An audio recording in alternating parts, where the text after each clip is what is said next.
Puji Tuhan, saya bersuka cita bersama-sama dengan jemaat di tempat ini. Dan berterima kasih kepada Tuhan karena Tuhan memberikan kesempatan untuk saya boleh menyampaikan firman-Nya kepada kita sekalian supaya kita sama-sama diberkati. Amin. Silakan duduk saudara. Kita akan melihat tentang faithful atau setia. Ya. Ini tema yang diberikan. Dan kalau mendengar kata setia, mungkin kita gampang mengucapkannya setia. Tetapi untuk melakukannya enggak gampang, ya. Bahkan di dalam ayat firman Tuhan di dalam kitab Amsal dituliskan bahwa banyak orang menyebut dirinya baik hati, tetapi orang setia siapakah yang dapat menemukannya? Jadi orang setia ini langka sebetulnya, dicari. Bahkan Alkitab menuliskan orang yang setia, siapakah yang dapat menemukannya? Jadi kalau mungkin ada pengumuman, dicari orang yang setia. Dan kita sekalian yang sudah hadir di tempat ini, kita mau menjadi orang-orang yang setia. Ditemukan oleh Tuhan sebagai orang-orang yang setia. Mari kita membaca di dalam Amsal 12 ayat 22 bagian B. Amsal 12 ayat 22 bagian B. Tetapi orang yang berlaku setia dikenannya. Jadi kalau sudah ditemukan orang yang setia itu, dikatakan mereka yang berlaku setia itu berkenan di hadapan Tuhan. Menyenangkan hati Tuhan. Dan kalau kita sudah menyenangkan hati Tuhan, apa sih yang Tuhan gak berikan kepada kita?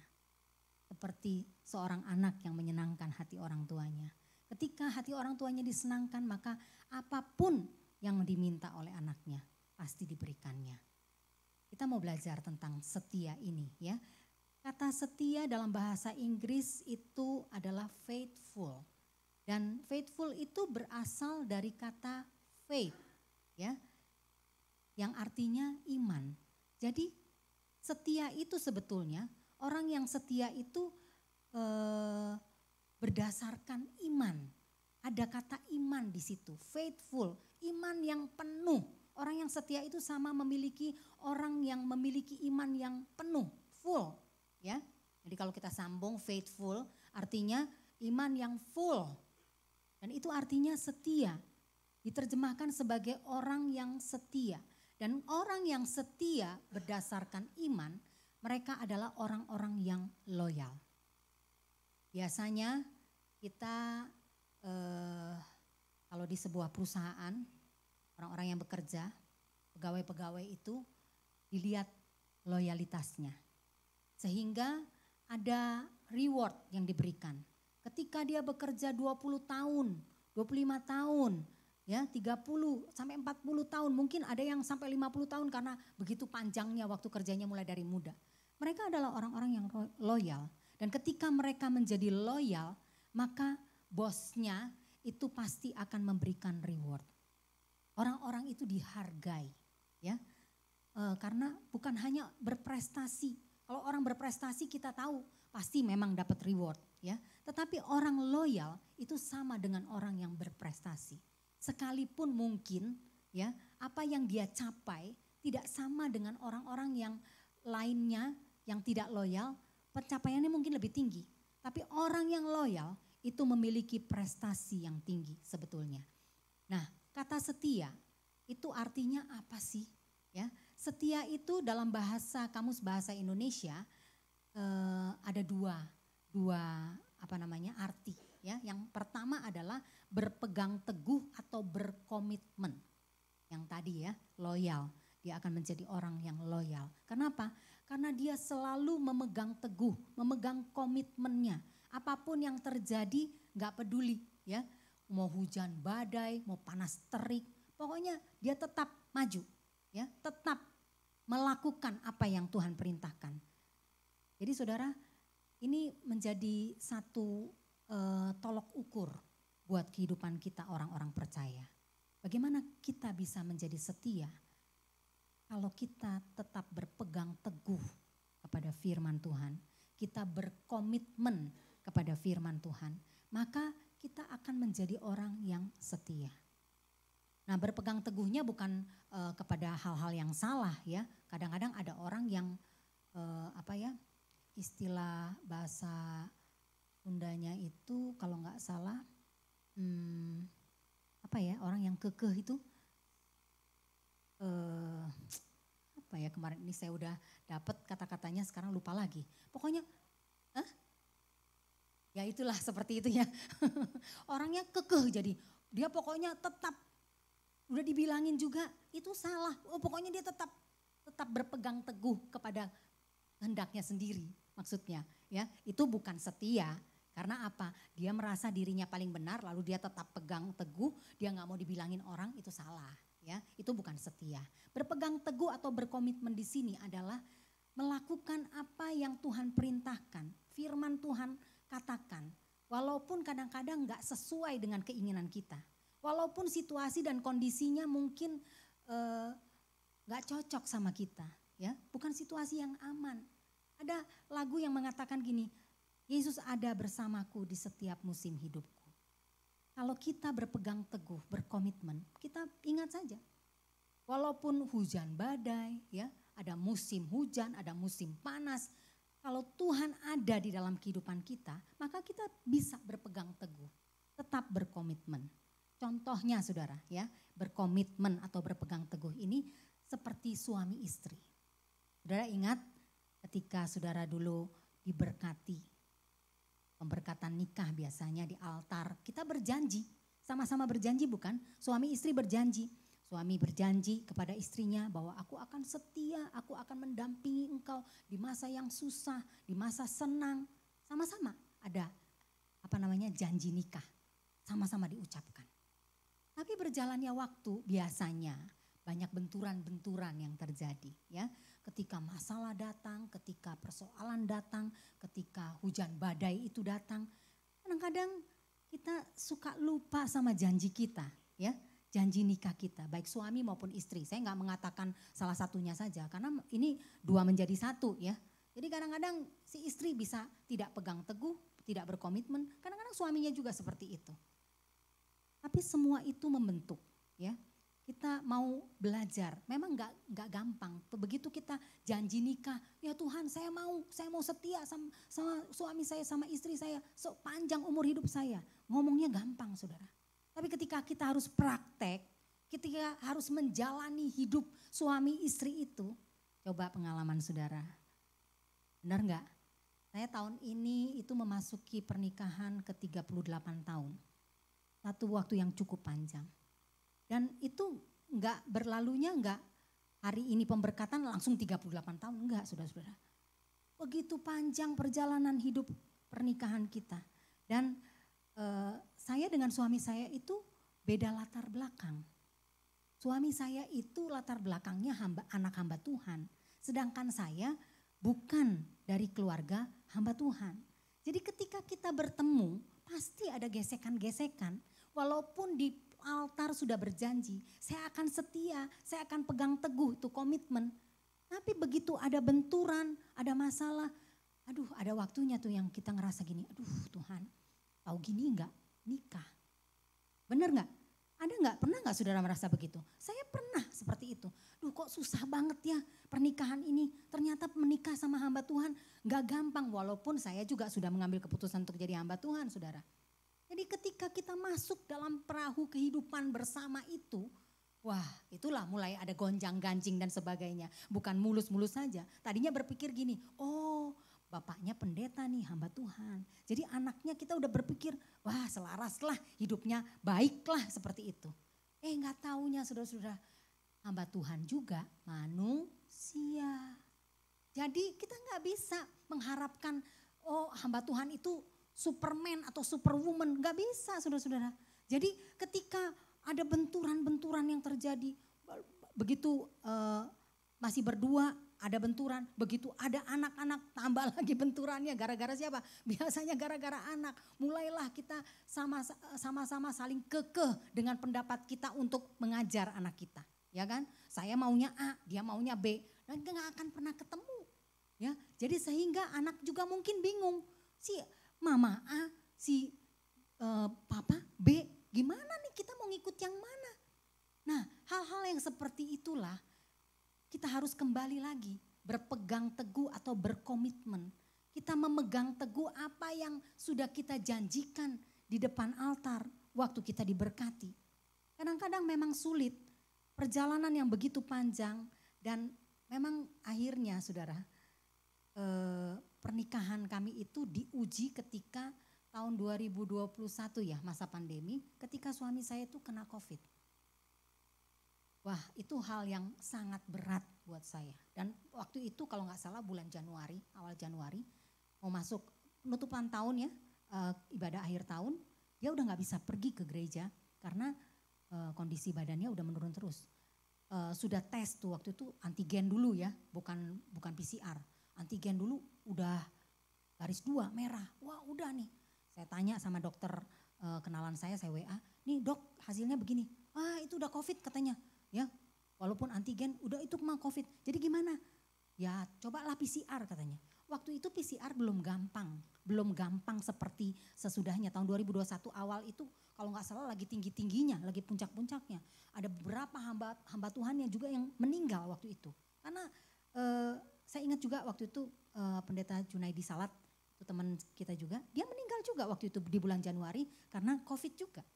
Jadi saudara waktu itu saya betul-betul gimana ya, seperti diuji pernikahan kami. Waktu mesti bawa dia PCR, waktu itu bingung carinya karena hari Minggu.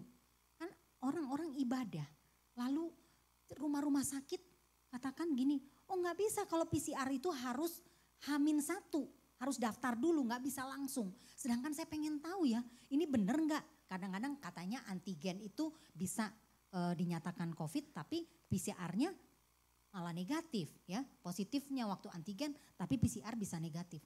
Jadi saya bilang gini, ya udah kita, saya sama anak saya waktu itu, ya kita bawalah. Waktu itu kalau nggak salah kita masuk di Melinda 2 waktu itu, saya bawa suami saya di Melinda 2. Dan ternyata waktu di antigen memang positif. Jadi Melinda 2 bilang katakan, wah kita nggak bisa terima pasien COVID. Jadi cari aja katanya rumah sakit yang lain. Lagi pula di sini PCR nggak bisa, mesti dirujuk ke rumah sakit Boromius atau Advent waktu itu. Nah waktu itu ke Boromius, wah nggak bisa juga. Udah sampai keliling-keliling itu nyari. Sementara suami saya kondisinya juga tidak baik. Ya waktu itu tidak baik. Sampai anak saya bilang gini, kok si Dedi ngahuleng katanya. Jadi seperti kayak orang yang udah pandangan mata kosong seperti itu. Memang dia betul-betul lemes sekali saudara. Jadi saya bilang, aduh kita mesti carilah PCR-nya supaya kita tahu pasti ya. Pergi ke Advent. Di Advent ternyata memang ada ya, di kayak drive-thru-nya seperti itu. Nah kalau Advent kan memang hari Sabtu liburnya. Jadi hari Minggu dia tetap ada. Sehingga kita bisa periksa waktu itu. Jadi saya periksa bertiga. Karena ya udah kita periksa sekalian deh. PCR waktu itu mahal sekali ya. Wah pokoknya mau yang berapa jam selesai, yang 1 hari selesai aja udah mahal sekali. Apalagi yang mau 12 jam. Jadi udah 1 hari selesai gak apa-apa deh. Jadi waktu udah pengambilan sampel yang buat PCR itu, setelah itu saya lihat kondisi suami saya makin drop. Jadi saya bilang, aduh masuk aja IGD deh. Ini bawa dulu ke IGD minta infus atau minta apa. Soalnya kondisinya kok makin drop begini. Jadi waktu itu masuk IGD juga ada penuh sekali waktu itu. Orang-orang waiting list malah. Yang COVID itu pada waiting list semua. Mereka memang Advent terima ya. Jadi waktu saya masuk ke IGD saya cari suster, saya bilang tolonglah ini bantu aja untuk suntik, untuk infus aja sama suntik vitamin saya bilang gitu. Yang penting itu. Terus kata si susternya bilang gini, gimana ya Bu ini semua penuh katanya. Gak ada tempat, memang orang sampai di bawah-bawah sudah waktu itu. Saya bilang tolonglah ya udah di kursi roda juga gak apa-apa. Di tempat akhirnya dimasukin di tempat transit ya. Transit itu kecil sekali tempatnya, terus udah gitu ada 2 bed memang di situ. Ada yang satu udah ada orang, yang sebelahnya nggak ada, jadi dimasukkan ke situ. Ya Tuhan tolong sehingga berjalan, ya bersyukur kepada Tuhan, Tuhan kasih kekuatan. Ya setelah diinfus, setelah disuntik, dia ada kekuatan kembali. Jadi memang udah nggak bisa, mau dirawat juga nggak diterima waktu itu. Pasien-pasien COVID-nya terlalu banyak, dan yang masih ngantri di ruang waiting list juga masih banyak katanya. Jadi dia bilang gitu nggak ada kamar. Ya udah ibu pulang aja dulu, nanti sambil nunggu hasil PCR-nya. Nah Ada di sebelah kita, ada bapak-bapak juga, dia antigennya positif.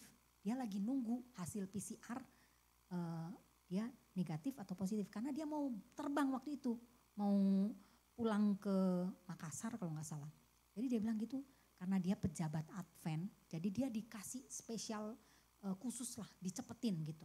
Jadi dia udah dapet hasilnya. Dia bilang, ih Bu saya hasilnya negatif. Jadi saya udah mau keluar, saya pulang duluan. Jadi saya bilang gini, waktu kita pulang juga, kita pulang ke rumah mau perawatan ya seperti itu. Tapi kalau dia kan pulang memang udah karena negatif. Saya juga berharap seperti itu waktu itu. Tuhan kalau bisa sama seperti Bapak itu. Ini antigen udah positif tapi PCR-nya kalau bisa negatif gitu ya. Kan belum dapat jawabannya, harus besok katanya tunggu. Ya sambil pulang, sampai di rumah orang-orang udah pada bilang saudara. Saya kan gak ada gejala apa-apa juga. Jadi katanya gini, kalau bisa, nah di masa pandemi inilah saudara, suami istri dipisahkan.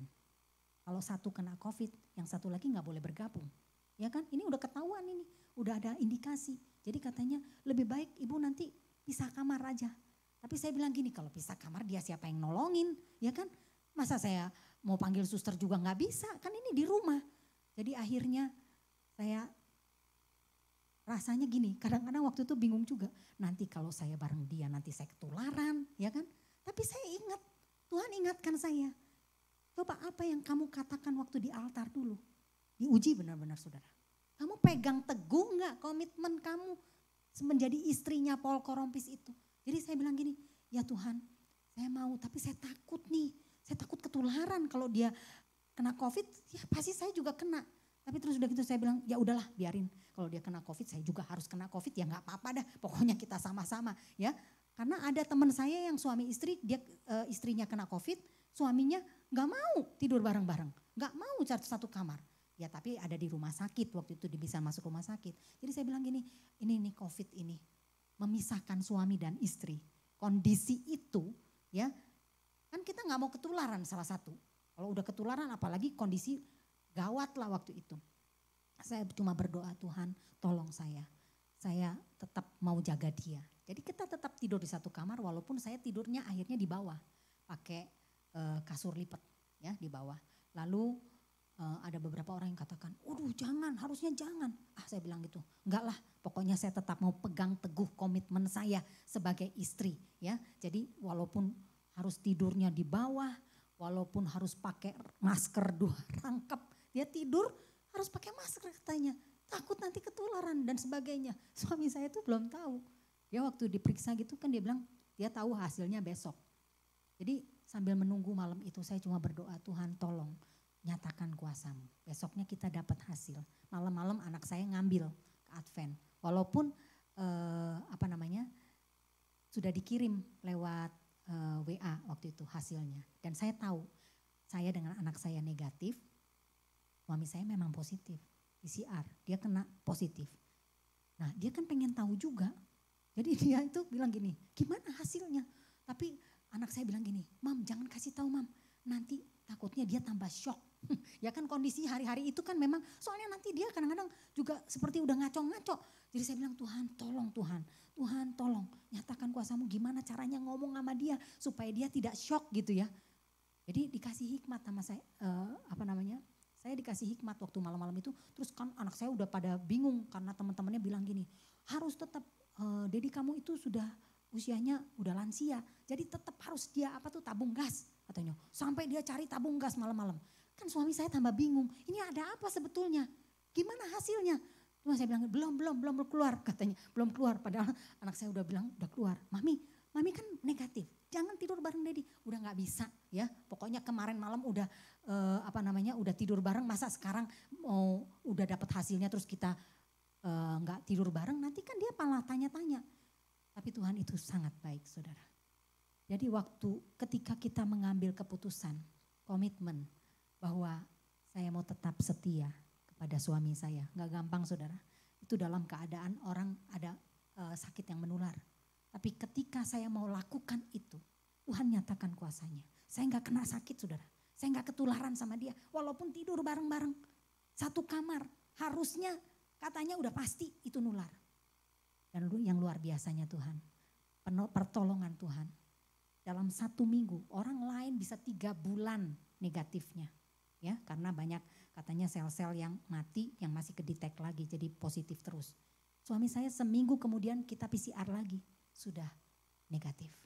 Wah, luar biasa, itu pertolongan Tuhan yang saya katakan, Tuhan, saya mengambil keputusan untuk berpegang teguh, berkomitmen ya atas janji nikah saya.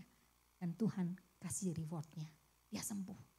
Sementara saya dengar berita ada beberapa hamba Tuhan yang sudah keluar rumah sakit, sudah pulang ke rumah, balik lagi ke rumah sakit, meninggal di rumah sakit. Wah, saya bersyukur sekali. Dan ini saya saksikan karena apa? Karena saya mau tetap berpegang teguh, berkomitmen.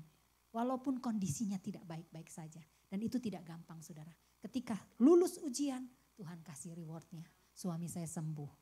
Yang kedua, kata setia itu adalah patuh atau taat. Ketika Tuhan perintahkan sesuatu kepada kita, kita melakukan. Seperti Nuh. Waktu Tuhan katakan, Nuh, begitu Tuhan melihat kejahatan di dunia ini sudah sangat memuncak. Tuhan katakan, aku akan membinasakan dunia dengan air bah, dengan hujan. Lalu tapi Tuhan gak langsung ya. Tuhan selalu mempersiapkan. Tuhan kasih persiapannya dulu. Nuh dipilih untuk membuat bahtera. Dan kita tahu kan, bahtera Nuh itu bahtera yang sangat terkenal dan banyak dilukis-lukis, dan kalau gak salah juga ada replikanya, orang bikin ya seperti sedemikian rupa bahtera Nuh. Itu bahtera keselamatan, saudara. Karena apa? Tuhan katakan, lakukan apa yang aku perintahkan. Kamu harus bikin bahtera di atas gunung. Secara logika manusia, Tuhan gak salah nih. Masa bikin bahtera, bikin kapal di atas gunung? Kok kayak gak mungkin ya. Kalau bikin bahtera, bikin kapal harusnya di mana, saudara? Di tepi laut kan? Supaya ada jalannya, jalurnya. Tapi Nuh udah gak pakai logikanya lagi. Dia patuh saja, dia taat saja melakukan apa yang Tuhan mau. Dan dia kerjakan itu ya. Dan buktinya apa, saudara? Memang walaupun dia diolok-olok ya, orang-orang bilang gini, Nuh kamu kayak orang gila. Masa bikin bahtera di atas bukit, di atas gunung. Tapi apa yang terjadi, saudara? Ketika hujan deras itu turun, gak ada yang selamat di bawah-bawah itu. Bahkan sampai gunung itu tertutup oleh air, baru bahtera itu bisa jalan. Dan kita lihat Nuh dan keluarganya diselamatkan oleh Tuhan. Karena taat, patuh. Nah saudara, gimana dengan kita semua? Kita mau lihat ya, kalau biasanya sesuatu kita mau kerjakan kalau ada upahnya, ada rewardnya. Upah setia itu apa saja? Mari kita mau melihat upahnya. Supaya kita tahu, oh kalau saya setia itu ada upahnya enggak? Ada. Ya, di dalam Wahyu 2 ayat yang ke-10. Ini firman Tuhan yang datang kepada jemaat yang ada di Smyrna. Jemaat yang miskin, sengsara. Sebetulnya mereka itu bukan jemaat yang miskin memang karena asalnya miskin, bukan. Mereka itu jemaat-jemaat yang diberkati oleh Tuhan, yang punya pabrik, punya pekerjaan-pekerjaan yang banyak. Tetapi karena mereka ikut Tuhan, akhirnya pekerjaan mereka itu diboikot. Ya, mereka nggak dapat tender, mereka nggak dapat proyek seperti itu, dimiskinkan karena ikut Tuhan. Tapi itu tidak membuat jemaat di Smyrna lalu katakan, Tuhan kalau gitu saya udahan deh, ya saya nggak ikut Tuhan lagi, saya mau kembali lagi ke masa lalu saya aja, saya nggak menyembah Tuhan lagi. Tidak demikian, bahkan surat yang datang kepada mereka di dalam Wahyu pasal 2 ayat yang ke-10. Dikatakan begini, satu anjuran, satu nasihat. Hendaklah engkau setia sampai mati. Dan aku akan mengaruniakan kepadamu mahkota kehidupan. Upah setia itu, saudara, mahkota kehidupan. Gimana sih bentuknya mahkota kehidupan? Saudara, kita gak bisa membayangkan. Ya kalau orang raja pakai mahkota seperti itu. Gambarnya kan mahkota itu tanda kuasa dari otoritas dari seorang pimpinan atau seorang raja ya. Itu Tuhan akan berikan kalau kita setia. Kepada jemaat Smyrna dikatakan hendaklah engkau setia sampai mati. Jadi gak bisa nawar, saudara, setia itu harus sampai mati. Baru nanti kita dapat mahkota kehidupan. Gak ada mahkota kehidupan itu di dunia ini. Gak ada saudara. Dunia ini sudah penuh dengan dosa. Dunia ini akan dihukum. Satu waktu kelak nanti akan digulung dan dibuang ke dalam api. Dunia kita ini. Jadi gimana? Kita masih mau tetap tinggal dalam dunia ini? Ada orang yang katakan aku mau tinggal 1000 tahun lagi. Dunia ini penuh dengan kemewahan dan sebagainya. Canggih sekarang. Teknologi sudah makin hebat dan sebagainya. Kalau kita pikir ya, zaman dulu kita kalau mau beli apa-apa harus keluar rumah. Sekarang gampang ya. Ada Tokopedia, ada Gojek, GoFood, ada online shopping dan sebagainya. Tinggal pesen ya, kita nggak masak, tinggal pesen GoFood katanya, nyampe di rumah. Itu dimudahkan sekali, kita rasa juga kan, daripada keluar macet dan sebagainya, tiba-tiba dia datang nyampe di rumah. Semua dipermudah dengan teknologi. Tetapi saudara, tahukah saudara bahwa dunia ini akan menuju kebinasaannya? Karena Tuhan tidak mau kita tinggal di dalam dunia ini terus. Jadi makanya hendaklah engkau setia sampai mati. Baru nanti mahkota kehidupan itu diberikan. Ketika saya renungkan tentang mahkota kehidupan ini, ternyata Tuhan berkata, ini mahkota kehidupan itu sama seperti mahkota yang diberikan oleh Tuhan kepada Adam dan Hawa ketika mereka diciptakan sebelum mereka jatuh dalam dosa. Mereka itu dikasih, dimahkotai dengan mahkota kehidupan. Mahkotanya itu isinya apa? Mahkota kehidupan itu apa? Kemuliaan dan hormat. Itu yang Tuhan berikan. Kemuliaan dan hormat. Manusia kan mencari yang namanya hormat kan. Senang dipuji, senang dihormati. Kalau ada orang lewat, kita kenal, dia buang muka, kita marah ya. Oh, kamu gak menghormati. Apalagi kalau kita tahu dia lebih muda dari kita. Dan Tuhan berikan itu kepada manusia. Mahkota kehidupan itu dikembalikan. Kita tahu ketika manusia jatuh dalam dosa, mereka telah kehilangan kemuliaan Allah.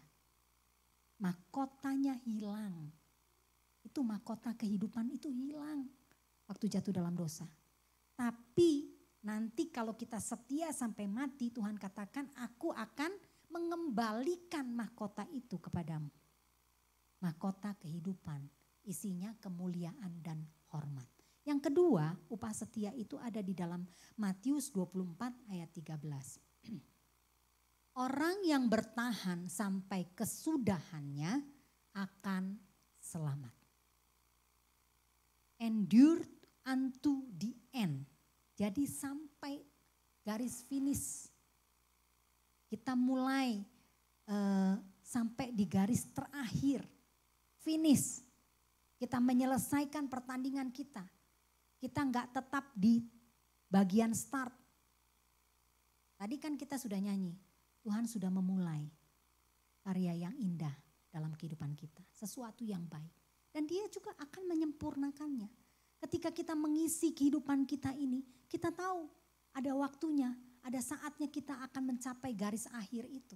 Dan orang yang bertahan sampai kesudahannya, artinya orang yang taat, orang yang setia sampai akhir, dia akan selamat. Bukankah ini yang kita rindukan saudara? Kita ke gereja, kita mengiring Tuhan, tujuannya untuk apa? Supaya satu kali kelak kita selamat. Ya, kita bisa masuk ke sorga yang kekal. Dunia ini bukan rumah kita. Rumah kita ada di sorga dan tujuan akhir kita di sana. Dan kita mau selamat. Kita nggak mau belok-belok ya. Jangan sampai nanti tujuan kita dibelokkan sama si iblis lalu bukan lagi ke surga yang kekal. Belok ke kanan akhirnya nanti masuk ke dalam neraka. Kita nggak mau hal itu. Mari kita tetap setia.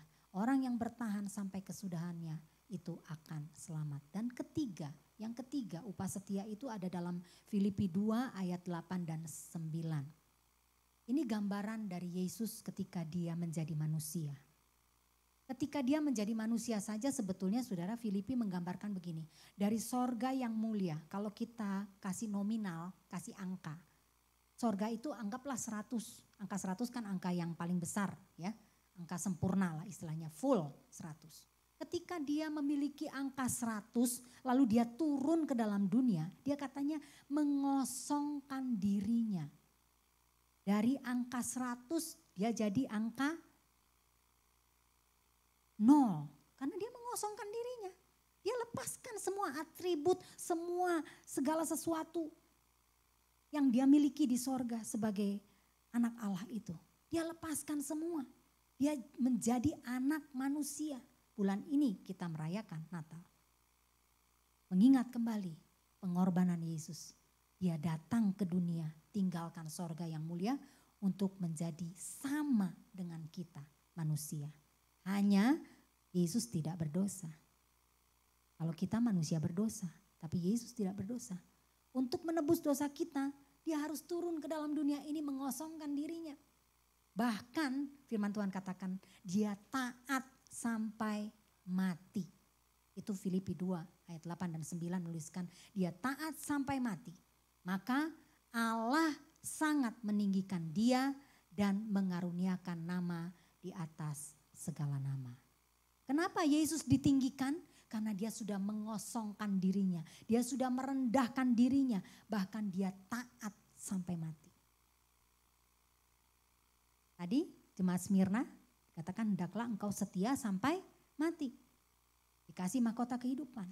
Lalu orang yang bertahan sampai kesudahannya, sampai garis finish, garis terakhir. Dia akan menerima keselamatan. Dan sekarang yang ketiga, meninggikan dia. Tuhan akan meninggikan kita dan mengaruniakan nama di atas segala nama. Saudara, apa yang Yesus lakukan? Tadi kita sudah nyanyikan juga tentang kesetiaan Tuhan. Bagaimana Tuhan luar biasa bekerja dalam kehidupan kita. Kalau kita mau setia, sudah ada upah yang Tuhan siapkan bagi kehidupan kita. Kita contoh saja Tuhan. Memang ada ayat yang mengatakan begini, Tuhan itu setia. Kalau kita tidak setia, apakah bisa merubah Tuhan menjadi tidak setia juga? Enggak bisa, karena sifat Tuhan itu adalah setia. Jadi walaupun kita tidak setia, yang sering tidak setia siapa? Kita kan kepada Tuhan. Tuhan itu tetap setia, yang sering tidak setia adalah kehidupan kita. Kita yang suka tidak setia kepada Tuhan, tapi Tuhan itu tetap setia. Coba kalau Tuhan tidak setia sama kita, wah habis kita semua saudara. Tuhan tetap setia, makanya dia korbankan dirinya untuk menyelamatkan kita semua. Jadi ada upah setia yang Tuhan akan berikan kepada kita. Tapi untuk mencapai itu saudara, kita harus lihat ukurannya dulu ya. Kita bisa mencapai upah itu, kita bisa mendapatkan upah itu kalau kita tetap setia. Nah bagaimana ukuran setia menurut Alkitab? Di dalam Injil Lukas pasal 16 ayat yang ke-10, di situ dituliskan begini. Barang siapa setia dalam perkara-perkara kecil, ia setia juga dalam perkara-perkara besar. Dan barang siapa tidak benar dalam perkara-perkara kecil, ia tidak benar juga dalam perkara-perkara besar. Nah, Lukas 16 ayat yang ke-10 ini menuliskan tentang ukuran setia. Mulainya dari mana? Apa langsung gede? Apa langsung besar? Kita lihat mulai dari kecil. Kesetiaan itu harus dipupuk mulai dari yang kecil, terus bertahap, tambah menjadi besar. Kita mau tetap setia, tapi setia itu ada ukurannya. Gak bisa langsung kesetiaan kita itu full, ya. Kita mau faithful, ya iman kita juga harus bertambah-tambah, ya. Dasarnya seperti itu. Dari yang kecil bertahap ke yang besar.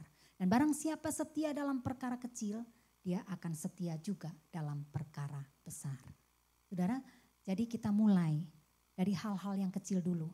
Gak usah mungkin muluk-muluk memikirkan, aduh saya pengen yang besar nih. Saya mau melakukan hal-hal yang besar dalam kehidupan saya. Boleh saudara-saudara, kita punya impian seperti itu. Impian kita memang harus besar. Tapi kita mulai, kita praktekkan dari yang kecil dulu. Kalau yang kecil gak bisa, bagaimana mungkin yang besar?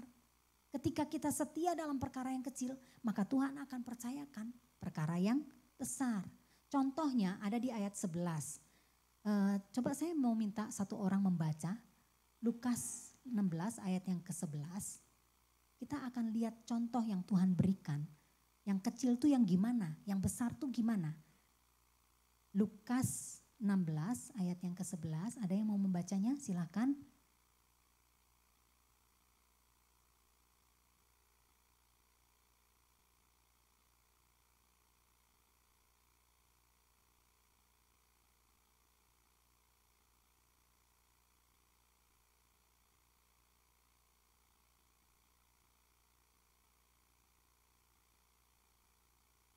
Nah, kita lihat, Yesus katakan kalau kamu nggak setia, nggak jujur dengan perkara mamon, mamon itu adalah harta benda yang kita miliki atau gampangnya uang, ya.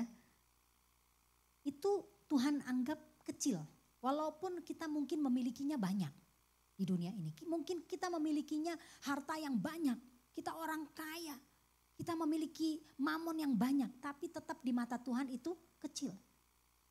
Kalau kamu gak bisa mengelola mamon, uang yang kamu miliki, maka kamu gak akan mendapatkan harta yang sesungguhnya. Apa itu harta yang sesungguhnya? Itulah yang besar. Itu yang kita akan terima, harta yang di sorga itu. Dimulai dari cara pengelolaan kita di dunia ini. Ketika kita mengelola uang kita, mengelola kekayaan kita. Tuhan anggap itu kecil semuanya. Yang mungkin menurut kita besar ya. Ketika kita mendapatkan proyek yang besar, kita mendapatkan pekerjaan yang baik, kita mendapatkan kekayaan, rumah dan sebagainya. Kita menganggap aduh udah besar, itu semua besar. Padahal menurut Tuhan itu kecil. Kita harus setia dulu, kita harus bisa mengerjakan, mengelola yang kecil dulu. Maka Tuhan akan mempercayakan harta yang sesungguhnya. Harta yang besar. Saudara, dulu pernah ada BHS. Pernah ingat? Itu zaman 30-40 tahun yang lalu. Ada yang namanya BHS, Bank Harapan Sentosa. Ya kan? Kakak-kakak saya tuh nabung di sana. Suatu waktu dilikuidasi bank itu. Sehingga uang gak bisa diambil. Dua kakak saya yang nabung di sana, dia bilang, aduh saya udah nabung uang sebanyak-banyaknya di situ untuk masa depan, ya masa depan saya. Tapi ternyata anak saya uangnya tidak bisa diambil.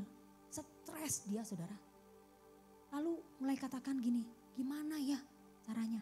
Orang bisa banyak yang jadi gila waktu itu. Karena apa? Uangnya tidak bisa diambil. Tapi ketika kita menaruh ke BHS, Bank Harapan Sorga, maka kita tidak akan kehilangan. Dunia ini segalanya akan lenyap. Dunia ini satu waktu akan, apa yang kita miliki akan hilang. Gak akan kita bawa, saudara. Tapi kita punya harapan di sorga. Kita punya harta yang sesungguhnya, yang besar. Makanya kita harus setia melakukan apa yang kita punya di dunia ini. Sebagai tujuan kita nanti mendapatkan harta yang sesungguhnya. Di dalam Matius 25 ayat 21. Hamba yang baik dan setia. Engkau telah setia dalam perkara kecil, maka akan diberikan tanggung jawab dalam perkara yang besar. Saudara, hamba yang baik dan setia itu mendapatkan reward dari Tuannya. Karena sudah setia dalam perkara kecil, maka diberi tanggung jawab dalam perkara yang besar. Kita semua juga mau seperti itu. Kita mau melakukan apa yang menjadi tuntutan Tuhan, yaitu mencintai kesetiaan. Mencintai kesetiaan. Anggap kesetiaan itu menjadi milik kita yang perlu kita cintai. Ya, to love mercy itu mencintai kesetiaan. Kesetiaan itu mengandung kata kemurahan yang tiap hari kita terima. Setiap pagi selalu baru dalam kehidupan kita. Baiklah, kita melakukan apa yang menjadi kehendak Tuhan dalam kehidupan kita. Tuhan itu setia dan kita juga mau setia. Tuhan mau mendapati kita akhirnya untuk kita tetap setia. Kita naikkan pujian ini. Telah kulihat kebaikan-Mu Tuhan. Dan biarlah kita mau berjuang sampai pada akhirnya Tuhan mendapati kita setia. Amin. Lah ku lihat kebaikan-Mu yang tak pernah habis di hidupku. Ku berjuang sampai akhirnya Kau dapati aku tetap setia. Telah kulihat sungguh Tuhan begitu banyak kebaikan-Mu yang tak pernah habis di hidupku. Ku berjuang sampai akhirnya Kau dapati aku tetap setia. Kau dapati aku tetap setia. Kau dapati aku tetap setia.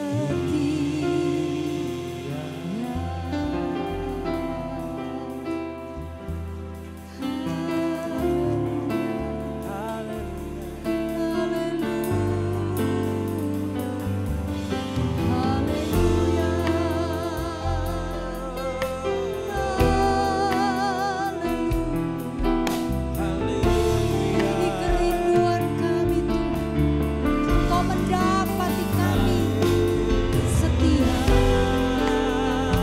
Terima kasih Haleluya Yesus. Haleluya.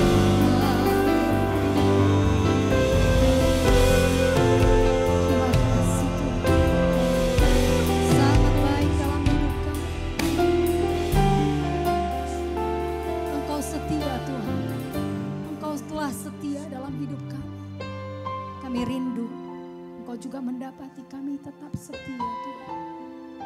Kami mau berjuang sampai pada akhirnya Engkau mendapati kehidupan kami tetap setia. Haleluya, haleluya. Terima kasih Tuhan, terima kasih. Kami tahu Engkau ada di tengah-tengah kami Tuhan. Engkau yang menjamah setiap hati kami. Mungkin saat ini ada orang-orang, ada sidang jemaat-Mu yang sudah mulai luntur kesetiaannya. Persoalan masalah membuat kesetiaan kami luntur Tuhan. Tolonglah kami semua Tuhan, bangkitkan kami kembali agar kami boleh menjadi orang-orang yang tetap setia, memegang komitmen, berpegang teguh kepada firman-Mu untuk menerima upah yang Tuhan sudah siapkan bagi kami semua. Terima kasih Tuhan, pujilah nama-Mu kekal untuk selama-lamanya. Kami bersyukur, berterima kasih buat firman-Mu. Tanamkan, meteraikan dalam kehidupan kami, dan boleh kami praktekkan dalam hidup kami sehari-hari. Dalam nama Tuhan Yesus Kristus kami sudah berdoa serta mengucap syukur. Haleluya. Dan yang percaya kita katakan